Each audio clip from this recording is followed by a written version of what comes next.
It's been about 3 weeks since I did an update, but I want to do a video on prolonged healing.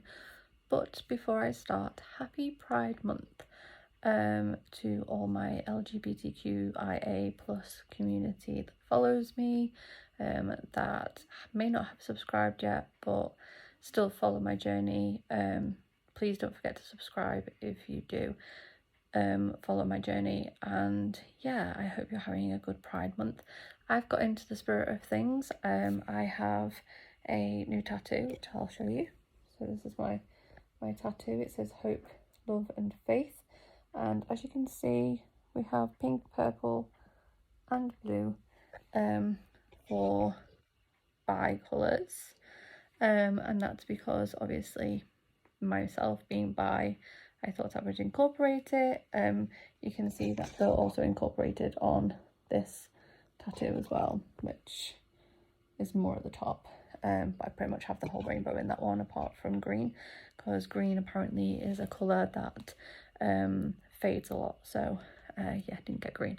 But anyway, moving on from my tattoos, I really wanted to talk about prolonged healing. So as you're aware, I have Ehlers-Danlos syndrome, and as part of having Ehlers-Danlos, i.e. EDS, I have prolonged healing with certain things. Surgical procedures in particular are the worst, like total worst. They take forever to heal. Ideally, if something was to take, say, I don't know, 2 to 4 weeks to heal, I would take probably double that. However, it seems to be taking longer for me to heal from things. So I basically had my PEGJ fitted in February, on February 20th, and it struggled to heal. I don't know whether it was where they placed it or what. I honestly don't really know why it took so long for it or why it's taken so long to heal, other than obviously having EDS. But I think a lot of it is, I'm just going to turn the TV off because I'm not watching it. I think a lot of it is also because of where they've put it. So I had a cholestectomy, which is obviously a gallbladder removal, back in 2007. It was done laparoscopically. It was a very traumatic operation. My gallbladder was attached to my liver. They had to try and peel it off. They almost opened me up, but managed to get it. And obviously as a result of that, I was very unstable, and things didn't really go to plan very well. I was in hospital, but I should have been in hospital maybe 24 hours, and just like a PEGJ, and I was in hospital for 10 days because the air that they pumped into my stomach caused trapped air behind my lungs and behind my bladder, and caused an array of different complications. As a result of this, I was in hospital for 10 days. Now, where the scar from my belly button is, obviously having babies and stuff, following gallbladder removal, I have a stretch mark going from a scar upwards, which is in turn obviously stretched the scar tissue on the inside as well. So when they placed my PEG, they placed it on top of scar tissue. And I think this is why it's taken so long to heal. But I remember having my belly button pierced back in 2000 and I think it was 2000. Might have even been earlier than that. It might have been 1999. I had my belly button pierced and it did not heal. I think it was actually 2000. Yeah, it was 2000. So I was just before I was 18, and I had my belly button pierced and it took a really long time to heal. It was something I always wanted doing. And then I ended up with appendicitis about a month or so later, and it got taken out. And I didn't get it put back in because they basically snapped it in half because they couldn't get it off either. Anyway, cut a long story short, because I do waffle in these videos, that didn't heal very well. It was constantly gungy all the time and stuff. I don't know whether it's just my stomach or what, I just don't know. Could be because of placement, like I said. But every surgery I've had has either bust open again, took a long time to heal, caused infection, whatever. Now, before you have a PEGJ, they give you prophylactic antibiotics, so that you don't get peritonitis and other things going wrong. I was in hospital for a week when I had my PEGJ fitted, because they had lack of staff, so I had lack of pain management. They couldn't get on top of the pain. They didn't understand it, and it was oozing a lot and stuff like that. So, about 4 days in, I started getting like green gungy stuff coming from it, and they said that was normal. They did take a swab of it, but then the doctor discarded it, saying it would just grow whatever's on the skin. And that persisted for 2 weeks while I was waiting for, well, an additional week, while I was waiting for the PEG nurses to come out to my house, to show me how to advance my tube. Because obviously you have to advance your tube every day.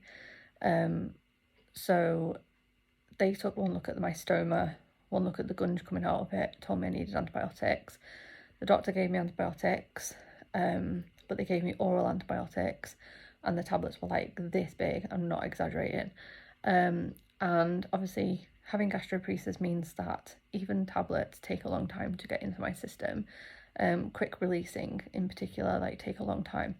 So the antibiotics that they gave me didn't work. I think they got into my system about just before they put me on a second lot of antibiotics, which they could then put down my tube because nothing happened and didn't clear things up.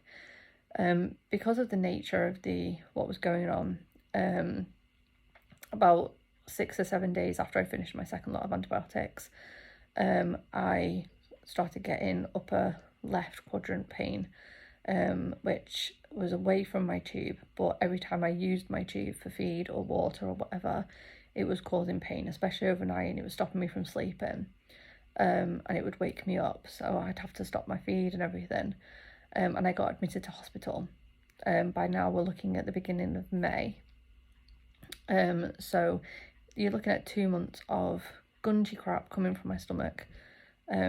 Obviously it shouldn't take that long to heal. Ideally it takes about 6 weeks to heal. By this point you're looking at, I was on my 8 to 9 weeks, which you'd expect by that point it should be healing. Now the stoma itself on the outside looked okay, but it was still gunging stuff from the inside out. So there was a speculation that there was an abscess that had ruptured underneath the surface, and that's why every time they swabbed it, it came back clear for infection, because they can't get what was, like, where the abscess was. Now, when I went into hospital with this pain, they presumed it was coming from the tube because it was causing intense pain every time I used my tube. And I told them that my tube was working fine, the feed was going in, it was just causing pain. They gave me a CT scan, and they gave me a tubogram to make sure my tube wasn't kinked and things like that. Everything came back normal, apart from my bile ducts were slightly enlarged, which obviously is a bit of a grey area because my liver function test was also funky. So, you know, I've had repeat liver function tests done since. And a few days ago, like about a week ago, I noticed that my tract start, like, that pain. I was told originally they couldn't find out what was going on. They didn't know what it was. They told me basically I just had to live with it. It was a pain that I was just going to have to learn to live with. And I would come home, I was cleaning my stoma. I couldn't really tolerate my feed very well. I was doing it during the day at this point. I was on a very low dosage at like 10 mils per hour. And I gradually was starting to build that back up. And even water, I was doing water during the day. So I was kind of alternating between one day have feed, then when I felt really dehydrated, I'd go on water instead, and miss feed out and just see what I could take orally. And then all of a sudden, like, out of nowhere, my stoma seemed to heal, and because I'd come home and I was cleaning it and I was still pressing on my stomach and getting loads of gungy stuff out, and eventually it healed, like the whole tract healed. It looked beautiful, it was clean, tidy, looked lovely. I even took a picture of it because I was so proud of it. I was still cleaning it twice a day with saline and changing dressings daily, twice a day, and washing it with non-abrasive soaps and stuff, which is what I've been doing from the beginning. And for some bizarre reason, the pain that I was getting completely stopped, eased off completely, and I was fine. I still didn't feed overnight because I was a bit worried of it coming back, but it completely went away and I was so happy. I'd managed to also clear the bowels because apparently my small intestine was backed up as well. So they presumed I had some sort of obstruction with that, because obviously small intestine is not supposed to be backed up. So I'd cleared that and everything. I'd also started vitamin D because apparently if your vitamin D is really low, it can cause intense pain in your body, that your body just responds weird to low vitamins. And the pain eased off and it was great. That lasted about 2 weeks. And then last weekend, I noticed that my stoma just underneath my tube was starting to go red. And it just felt like a pressure, like it almost looked like the tube had just been leaning on it a bit too much and causing a bit of friction rubbing. Even though my tube is not in that direction, it's always pointed to the left hand side with a strip. Like I'll show you, like it's always kind of pointed like this. So that's basically how I have my tube, and but it was just underneath on the lower right hand side. It was starting to look a bit red. And I didn't think much of it. I have creams, so I started using the creams again, thinking it would go away, but it didn't, and it gradually got to the point where it was getting bigger, and I started with the lump there, which was only tiny at first, then it got bigger and bigger, and then by Tuesday I was getting pain with it.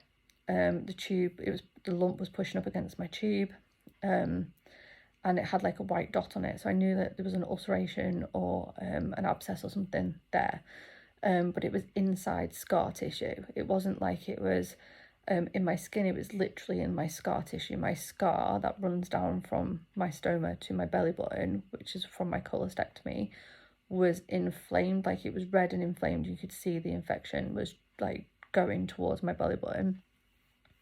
So I contacted the PEG nurses and showed them pictures, and they were like, yeah, you need to be seen straight away. Got seen by the doctor, who was a very young doctor, and he gave me some antibiotics that is not licensed as a suspension, because obviously I need stuff to go down my tube. I can't have oral tablets unless they're slow releasing tablets, which antibiotics aren't. They need to get in your system quickly. So he gave me a suspension antibiotic, which isn't licensed as a suspension. It doesn't come in a suspension form.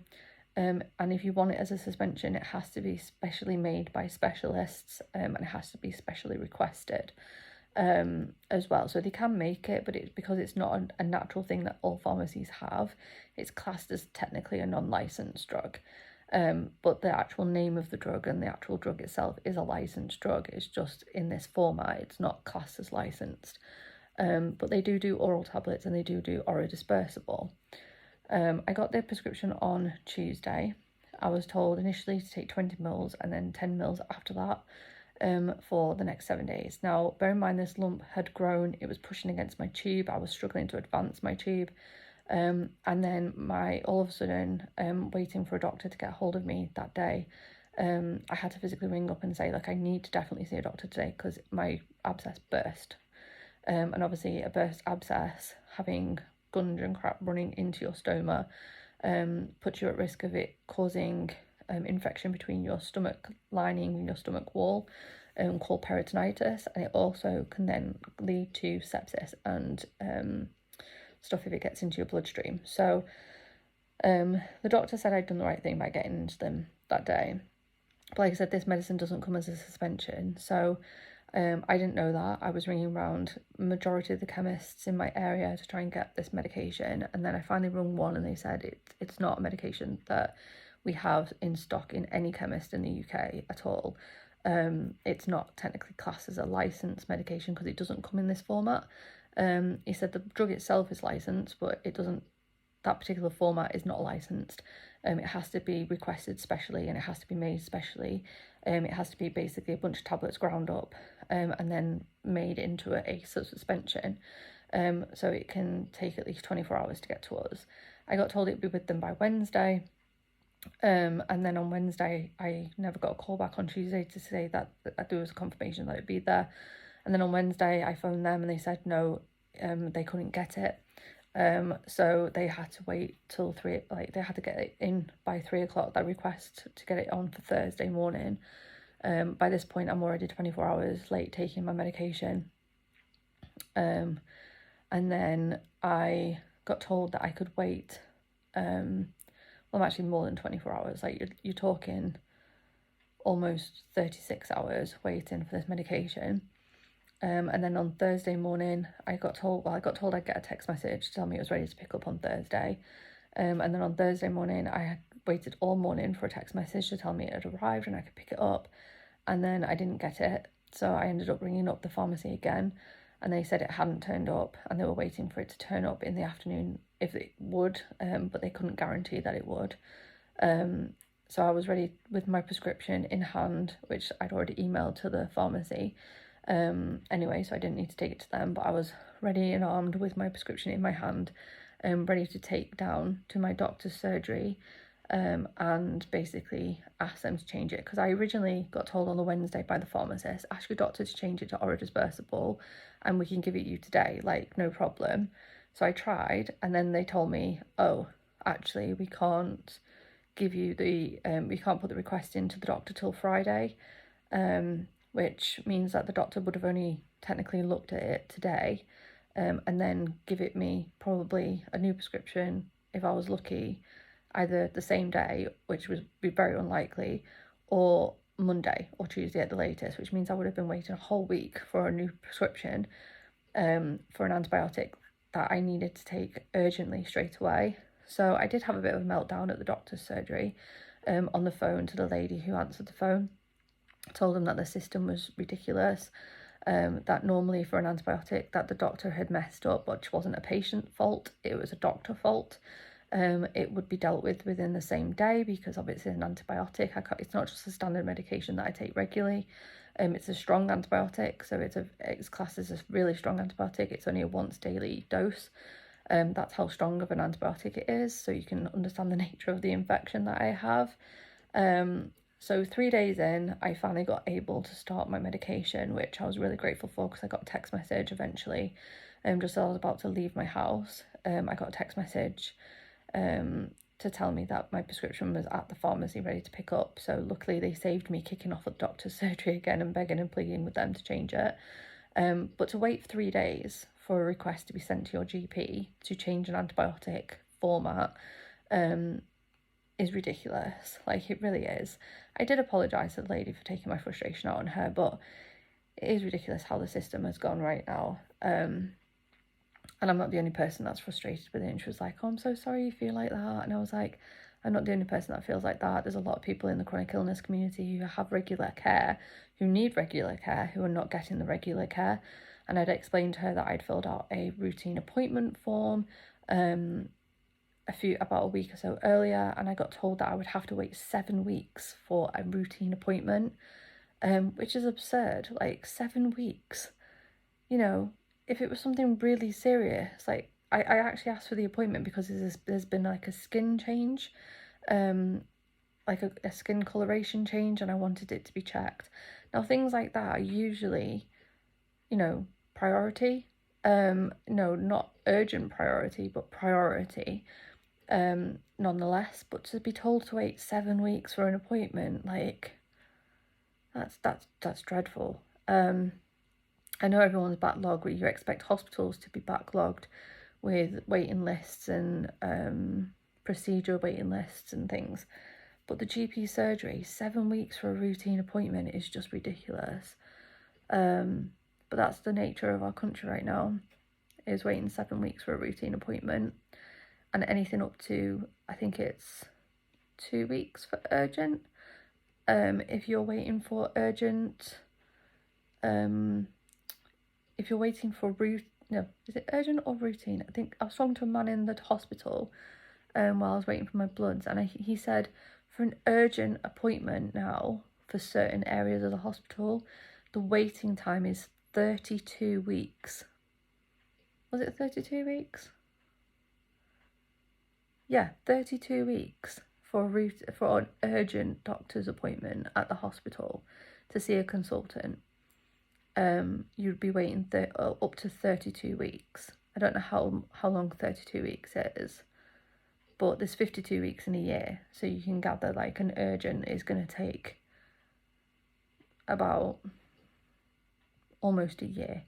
So you're looking at least 10, 11 months for an urgent appointment. And routines are taking anything from 18 months to 2.5 to 3 years, because of how bad the system is. But yeah, so at the moment I'm dealing with yet another infection, which obviously is damaging the skin around my stoma, which had only just healed by last weekend. Well, about a week before last weekend. So it only just healed by the end of May. So you're looking at just over 3 months it took my stoma to properly heal. And because it caused the pain, because of the pain in my upper left side when I got admitted at the beginning of May, and we didn't know what it was, because I've waited for a few extra days to get this antibiotic in me, the pain came back. That I'd had initially that admitted me to hospital a couple of weeks back.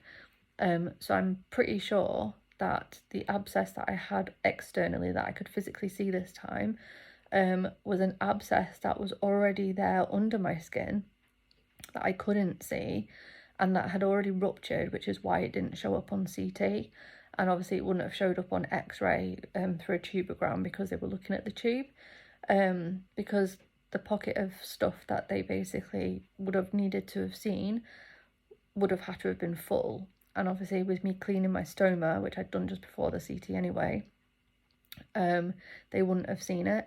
So, because it was already ruptured. So I think that's probably the reason why they didn't see it. And every time I was getting the pain was because even when my tube wasn't in use, I was getting the pain. And I think the reason I was getting the pain is because of the build-up, especially when I laid down. Because obviously gravity helps things drip out, but when you're laying flat, it doesn't work. So yeah, I think it was definitely an abscess under the stomach. So now I'm on a stronger antibiotic. Hopefully that will clear up completely now. I've been told if I'm still gunging out by next week, after 7 days, then I should go back to the doctors and ask for more antibiotics. But yeah, at the moment I'm on antibiotics again, and it's damaging the skin that has already healed, which I'm really annoyed about, because I worked really hard to get that stoma healed, and now it's taking longer to heal again and it's starting to break the skin again, which is not great. But I have my creams, so hopefully it will heal. Because of the area being so wet all the time because of all the stuff leaking from it, it just makes the skin irritated and sore. So of course it breaks the skin and then you end up with more of a problem. So yeah, it's just a matter of making sure that it's kept clean and tidy. But yeah, prolonged healing is it's such a nightmare for something that's supposed to take about 2 weeks to heal. It took me over 12 weeks to heal from a simple procedure. You know, it's classed as a simple procedure despite the fact that they physically stab you in the stomach, but it is classed as a simple procedure, and what should have been in hospital for 48 hours max took me 7-8 days in hospital, for me to still get infections anyway. So yeah, not great, but prolonged healing is just the way we roll, or rather the way LS really rolls. So classical like EDS and classical EDS, more or less in the same boat really, where we have really fragile skin.